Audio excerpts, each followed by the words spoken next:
NEET net কেলেঙ্কারির অভিযোগে তোলপাড় দেশ। একের পর এক চাঞ্চল্যকর তথ্য সামনে আসছে। বিহার গুজরাট হয়ে এই নিট প্রশ্নকাণ্ডের প্রশ্ন ফাঁসের এই যে ঘটনা, সেটা একেবারে বিহার পর্যন্ত ছড়িয়ে গেছে এবং সেখান থেকে যে চাঞ্চল্যকর তথ্য এবার সামনে আসছে, দেওঘর থেকে 6 জনকে ইতিমধ্যে গ্রেপ্তার করা হয়েছে। কারণ ঝাড়খণ্ডের এই যে দেওঘর থেকে 6 জনকে গ্রেপ্তার করেছে বিহারের ইকোনমিক্স অফেন্স ইউনিট। ঝাড়খণ্ডের হাজারিবাগের এক কেন্দ্র থেকে ফাঁস হয়েছে নিটের প্রশ্নপত্র। আর এবার এই প্রশ্ন ফাঁস কাণ্ডের জেরে ইতিমধ্যেই 7 সদস্যের কমিটি গঠন করলো কেন্দ্রীয় শিক্ষা মন্ত্রক। সিবিআই তদন্ত করছে, কিন্তু প্রশ্ন হলো মাথা পর্যন্ত কি পৌঁছানো যাবে? যোগ্যরা সুযোগ কি পাবে? এরই পাশাপাশি আরো একটি যে ঘটনা নিয়ে তোলপাড় ছেয়ে গেছে, তা হলো ছেলে ধরা গুজবে গণপিটুনির ঘটনা, যা অব্যাহত উত্তর 24 পরগনায়। পুলিশ সতর্ক করতে প্রচার করছে, কিন্তু তারপরেও সেই একই ঘটনা ঘটে যাচ্ছে। পরিস্থিতি সামাল দেওয়া যাচ্ছে না। কেন বারবার এই একই ঘটনা ঘটছে? এই প্রশ্ন নিয়ে আজকে ছকভাঙা ছটার আলোচনা শুরু করব। তবে শুরুতেই রাখবো আজকের বিষয়। নিটের প্রশ্ন ফাঁসের জাল বিহার ছাড়িয়ে এবার ঝাড়খণ্ড। দেওঘর থেকে ইতিমধ্যেই 6 জনকে গ্রেপ্তার করা হয়েছে।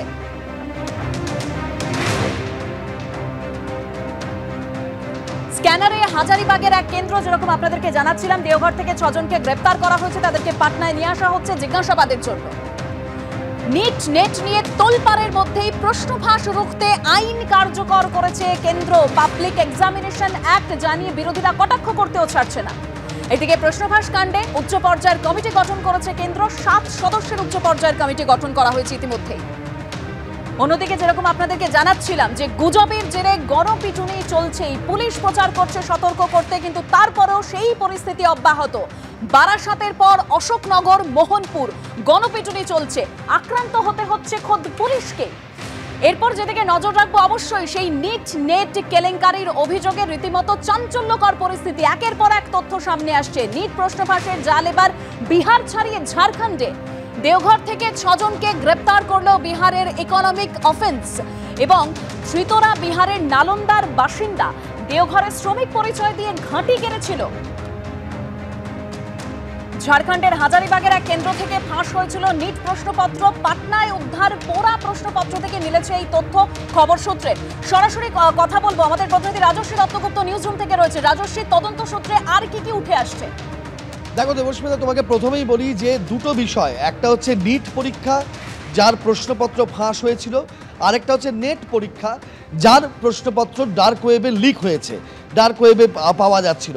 এই দুটোর তদন্ত দুটো পৃথকভাবে চলছে, কিন্তু দুটো তদন্তেরই একটা মিল খুঁজে পাওয়া যাচ্ছে যে এইগুলো কিন্তু গোটা দেশের বিভিন্ন রাজ্যে এই প্রশ্ন ফাঁসের যে জাল সেটা ছড়িয়ে রয়েছে। প্রথমে আসি ডাক্তারির প্রবেশিকা পরীক্ষা নিট। এই পরীক্ষার প্রশ্নপত্র ফাঁসের ঘটনায় এখনো পর্যন্ত প্রায় 1 ডজনেরও বেশি লোককে গ্রেপ্তার করা হয়েছে এবং সর্বশেষ যেটা বিহার পুলিশের ইওইউ অর্থাৎ ইকোনমিক অফেন্স ইউনিট, তারা তদন্ত করে বিহার থেকে সেই তদন্ত পৌঁছে গিয়েছে ঝাড়খণ্ডে।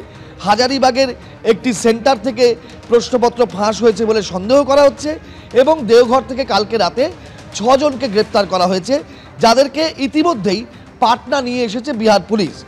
অন্যদিকে নেটের তদন্ত সিবিআই করছে এবং কেন্দ্রীয় সরকারই সেটা সিবিআই তদন্তের নির্দেশ দিয়েছে। সেই তদন্ত কিন্তু ডার্ক ওয়েবের মধ্যে সীমাবদ্ধ ছিল, কিন্তু তদন্ত শুরু করার পরে আজকে উত্তরপ্রদেশের কুশীনগরে পৌঁছে গিয়েছে সিবিআই এর টিম। সেখানে একজন ছাত্রকে জেরা করা হচ্ছে, জিজ্ঞাসাবাদ করা হচ্ছে। এই ছাত্র নেট পরীক্ষা দিয়েছিলেন এবং টেলিগ্রামে যে পোস্ট করা হয়েছিল প্রশ্নপত্রের অংশ, সেটা এখান থেকে করা হয়ে থাকতে পারে বলে কেন্দ্রীয় গোয়েন্দাদের অনুমান। অর্থাৎ সামগ্রিকভাবে এই যে প্রশ্নপত্র ফাঁসের জাল নেটওয়ার্ক, সেটা কিন্তু একের পর এক রাজ্যে পাওয়া যাচ্ছে, অর্থাৎ ক্রমশ বিস্তৃত হচ্ছে।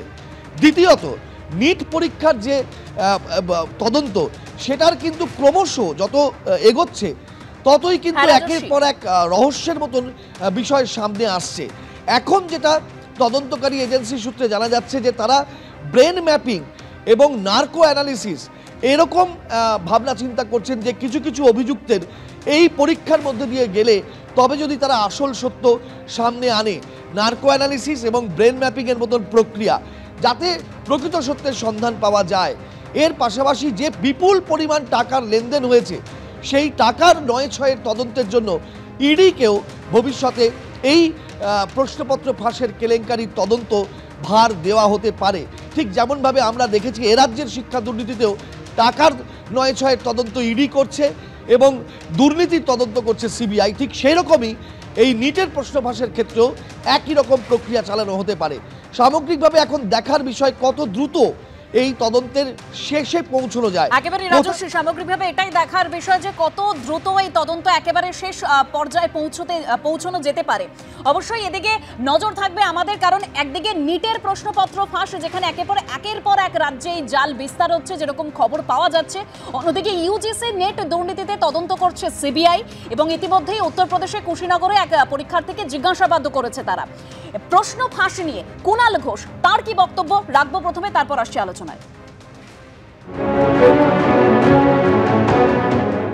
নিট নেট কেন্দ্রীয় সরকার যা যা পরীক্ষা নিচ্ছে সেগুলিতে কত অনিয়ম, কত দুর্নীতি ছত্রে ছত্রে দেখা যাচ্ছে।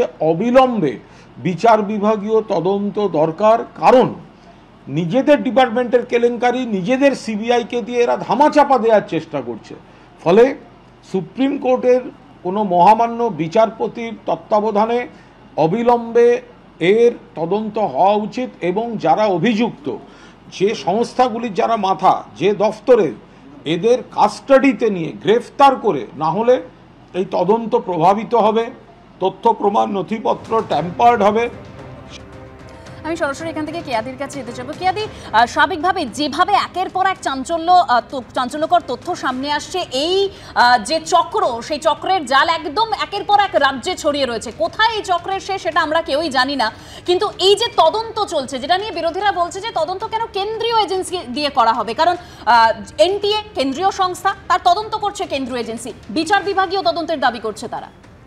নিঃসন্দেহে মাননীয় সুপ্রিম কোর্ট যা সিদ্ধান্ত দেবেন, যা তাদের সিদ্ধান্ত হবে, সেটা কেন্দ্রীয় সরকার, এনটিএ সবাই মাথা পেতে নেবে। কিন্তু আমার খুব অবাক লাগলো দেবস্মিতা, এখানে কুণাল ঘোষ বলছেন, আমার মনে হয় তাহলে পশ্চিমবঙ্গ পুলিশকে দিয়ে করানো দরকার, সিআইডিকে দিয়ে করানো দরকার, যারা কিনা নিজের রাজ্যে দুর্নীতি রুখতে ব্যর্থ, যারা কিনা নিজের রাজ্যের। কুণাল ঘোষ কথা বলছেন প্রশ্ন ফাঁস নিয়ে। আমরা দেখি প্রতি বছরই এই মাধ্যমিক উচ্চ মাধ্যমিকের প্রশ্ন ফাঁস একেবারে একটা নিয়মের মতো হয়ে গিয়েছে। যে বছর না হয় মনে হয় যেন কি হলো না বিষয়। তারা বলছেন নেট নিয়ে প্রশ্ন। আগে বলুন যে এই রাজ্যে শিক্ষা দুর্নীতি নিয়ে তাদের কি অবস্থান। কেন্দ্রীয় সরকার কখনো বারে বারে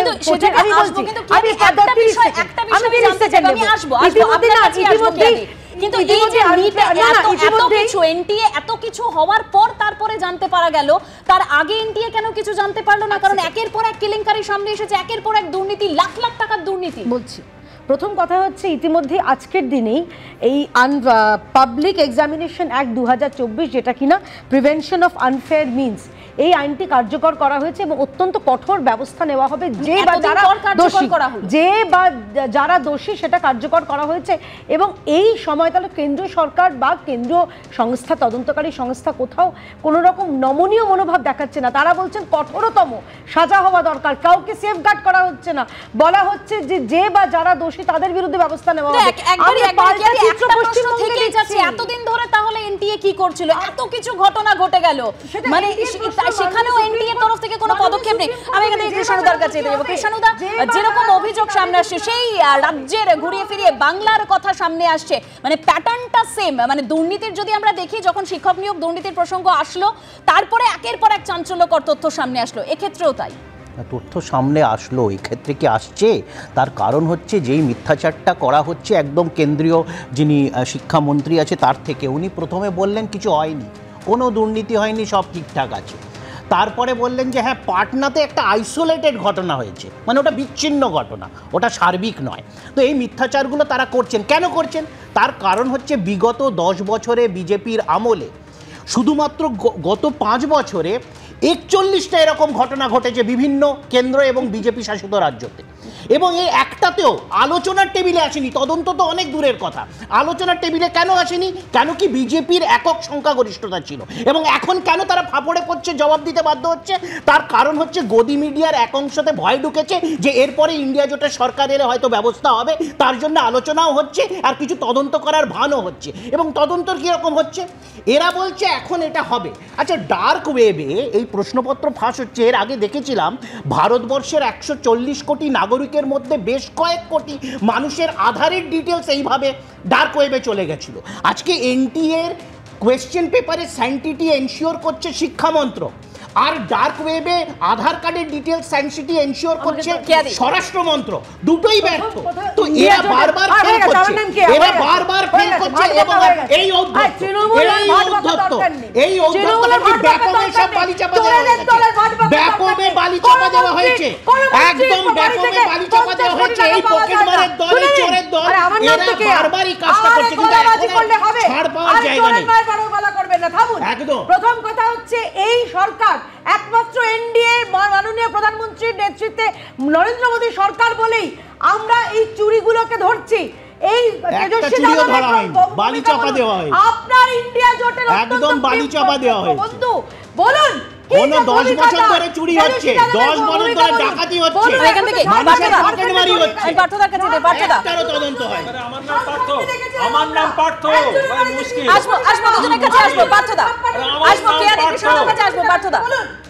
হ্যাঁ, প্রশ্নটা হচ্ছে যে কেন্দ্রীয় সরকারকে চোর সমেত ধরা হয়েছে, তারপরে কেন্দ্রীয় সরকার যা ব্যবস্থা নেবার নিচ্ছে। ঘটনাটা হচ্ছে যে শুধুমাত্র পরীক্ষার কথা চিন্তা করা ছেড়ে দিন, আপনি সামগ্রিক ব্যাপারটা চিন্তা করুন। পরীক্ষার ব্যবস্থা, এই যে কোয়েশ্চেনটা করা হচ্ছে শুধুমাত্র অবজেক্টিভ টাইপ। আজকে নেটেতে এর আগে ছিল অবজেক্টিভ এবং সাবজেক্টিভ দুরকম, কেন শুধুমাত্র অবজেক্টিভ টাইপ করা হচ্ছে? আজকে এমন অবস্থা হয়েছে যে ন্যাশনাল টেস্টিং এজেন্সি আজকে দাঁড়িয়েছে নরেন্দ্র ট্রমাটিক এজেন্সিতে। আজকে আপনি যদি এনটিএ যেটা ন্যাশনাল, আরে আবার আমার নাম কেন, আমার নাম পার্থ, এই যে ন্যাশনাল টেস্টিং এজেন্সির পোর্টালে যদি যাওয়া যায়, মহা মুশকিল কথা, ন্যাশনাল টেস্টিং এজেন্সির পোর্টালে যদি যাওয়া যায়, সেখানে কোনো অডিটেড অ্যাকাউন্টস দেখা যাবে না, সেখানে কোনো মেমোরান্ডাম অফ অ্যাসোসিয়েশন দেখা যাবে না। এ অদ্ভুত ব্যাপার। ঠিক প্রধানমন্ত্রীর নিজের ফান্ডও তেমন, তার কোনো অডিট হবে না, তার কোনো মেমোরান্ডাম নেই। এই এনটিএ কিসের জন্য করা? কোনো রকম মেমোরান্ডাম অফ অ্যাসোসিয়েশন এখানে নেই, অডিটেড অ্যাকাউন্টস নেই, কিচ্ছু নেই, এখানে কিচ্ছু নেই। সিঙ্গেল উইন্ডো সিলেকশন করে করা হচ্ছে। কিন্তু এই যে 2017 সাল থেকে যেটা শুরু হয়েছে, এটা শুধুমাত্র নিজেদের লোকদের বসানো এক জায়গা থেকে, একেবারে তদন্ত প্রক্রিয়া চলছে এবং কোন দিকে তা এগোয় সেদিকে আমাদের নজর থাকবে। কিন্তু একের পর এক পরীক্ষা বাতিল জানিয়ে পড়ুয়াদের ভবিষ্যৎ প্রশ্নের মুখে। আমি এখান থেকে সরাসরি শেষেন্দুদার কাছে যেতে চাইবো। শেষেন্দুদা, মানে রাজ্যে যে আমাদের শিক্ষক নিয়োগ দুর্নীতি, তাতেও ভুরি ভুরি অভিযোগ, কোটি কোটি টাকার দুর্নীতি, সেখানেও একাধিক নেতামন্ত্রী জেলে রয়েছে। অন্যদিকে এই যে ডাক্তারির মতো প্রবেশিকা পরীক্ষা, সেখানেও এই যে লাখ লাখ টাকার দুর্নীতি, তদন্ত হচ্ছে দুটো ক্ষেত্রেই। একই প্রশ্ন দুদিকেই, যে মাথা পর্যন্ত কি পৌঁছানো যাবে? সেটাই তো প্রত্যেকের প্রশ্ন, যে মাথা পর্যন্ত পৌঁছতে পারবে কিনা। 18ই জুন কেন্দ্রীয় শিক্ষামন্ত্রী, কেন্দ্রীয় মন্ত্রক থেকে যখন বিজ্ঞপ্তি দেওয়া হলো যে নেট পরীক্ষা বাতিল, তার উপরে প্রতীকী একটা জ্বলজ্বল করছে আজাদি কা অমৃত মহোৎসব। এই পরিহাস বটে, এটা অমৃতকাল যে পরীক্ষার পরের দিনই সেটা বাতিল হয়ে যাবে। আর লক্ষ লক্ষ কোটি কোটি ছেলেমেয়েরা রাত দিন পরিশ্রম করে তার একদিনে তাদের নিরর্থক হয়ে যাবে সব কিছু। এটা ভাবা যায়? আজকে কেন্দ্রীয় মন্ত্রী, আজকে কেন্দ্রীয় মন্ত্রক কি কেন্দ্রীয় সরকার নতুন আইন নিয়ে এসছেন, যে পাবলিক এক্সামিনেশন অ্যাক্ট। সেখানে কোনো জায়গায় কোনো জালিয়াতি হলে কিংবা ধরা পড়লে সেখানে 3 থেকে 5 বছরের একটা শাস্তি, কিংবা এককভাবে না করলে আর একসঙ্গে করলে সেখানে 5 থেকে 10 বছরের শাস্তি, আর 1 কোটি টাকা তার জরিমানা। বিষয়টা এই আইন কার্যকর আগে হয়নি কেন? আগে হলে হয়তো এতটা দুর্নীতি থেকে কিছুটা রক্ষা সম্ভব হতো। আমি এখান থেকে মহানন্দাদির কাছে আসতে চাইবো। মহানন্দাদি, রোগটা ধরা যাচ্ছে না, কিন্তু একের পর এক পরীক্ষা বাতিল হয়ে যাচ্ছে। পড়ুয়াদের ভবিষ্যৎ প্রশ্নের মুখে তারা বুঝতেই পারছে না কি করবেন, আগামী দিনে তাদের কি হবে। দেখো, হরিয়ানার এডুকেশন স্ক্যামই হোক, ব্যাপম হোক, ত্রিপুরার কাণ্ড হোক কি পশ্চিমবঙ্গর, সব জায়গায় কিন্তু এই দুর্নীতিগুলোর সঙ্গে রাজনীতির মানুষদের নাম জড়িয়ে যাচ্ছে। এটা হচ্ছে সবথেকে দুর্ভাগ্যজনক ব্যাপার। অন্তত শিক্ষাক্ষেত্রটাকে একটু স্বচ্ছ থাকা বাঞ্ছনীয়, সেটা কিন্তু হচ্ছে না আমাদের দেশে, এটা দুর্ভাগ্যজনক। একটু আগে শীর্ষেন্দু যেটা বললেন খুব দামি কথা, যে 24 লক্ষ নিট পরীক্ষার্থী এবং 9 লক্ষ নেট পরীক্ষার্থী। নেট যারা দেয় তারা একটু ম্যাচিওর, তারা অধ্যাপক হওয়ার জন্য, পিএইচডি করার জন্য পরীক্ষাটা দেয়। আর নিট যারা দেয় তারা 18 উত্তীর্ণ। তুমি চিন্তা করো এদের মানসিক অবস্থাটা। এবং এই যে কয়েকটা টিউশন নির্ভর এক্সাম সিস্টেম চালু হয়েছে এবং কয়েকজন মানে বহু ছাত্রছাত্রী কোটা, যেমন রাজস্থানের কোটা একটা জায়গা হয়ে গেছে যে সেখানে 12 পাশ করেই ছেলেমেয়েরা চলে যাচ্ছে, বাবা মারা পাঠিয়ে দিচ্ছে, জীবন মরণ পণ করে তারা ওখানে পড়ে আছে হস্টেলে থেকে। কিভাবে তারা প্রিপেয়ার করছে, এক রাত্রির মধ্যে তারা জানতে পারলো যে পরীক্ষাটা ক্যান্সেল। আজকে তুমি একটা পরীক্ষা দিলে, তোমাকে যদি বলা হয় এটা কালকে ক্যান্সেল, কিছুদিন বাদে আবার হবে, তুমি সেই মানসিকতা নিয়ে দিতে পারবে পরীক্ষা? এটা তো একটা মানসিকতার ব্যাপার আছে, এটা বুঝতে হবে।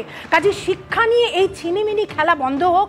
কেন্দ্রীয় সরকার নিশ্চয়ই, কেন্দ্রীয় সরকার আইন আনছে, ভালো কথা, আমি সাধুবাদ জানাচ্ছি, কিন্তু আসল যারা রয়েছে এর মাথায় তাদের কঠোরতম শাস্তি।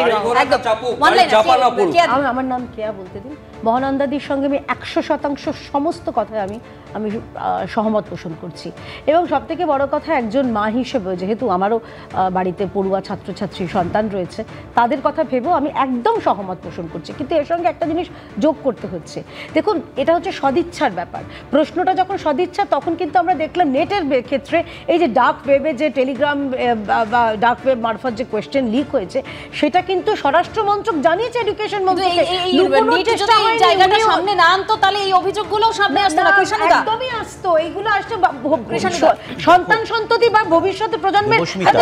বিষয়টা হচ্ছে যে এরকম আইন, এই যে পাবলিক এক্সামিনেশন অ্যাক্ট, এরকম আইন কিন্তু নির্ভয়া কাণ্ডর পরে পক্সো করা হয়েছে।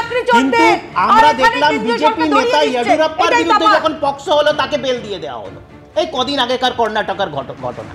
তো সুতরাং এখন দেখছি আইন বিজেপির জন্য আলাদা, আজকে আমাদের রাজ্যতে শিক্ষামন্ত্রী বিতর্ক আলোচনা চলবে, তবে তদন্ত কোন দিকে যায় সেদিকে অবশ্যই আমাদের নজর থাকবে, কারণ পড়ুয়াদের ভবিষ্যৎ প্রশ্নের মুখে। আরো একটি বিষয় আমাদের নজর রাখতেই হচ্ছে, তা হলো গণপিটুনির মতো ঘটনা। পুলিশের প্রচার চলছে, তারপরেও একই ঘটনা ঘটছে।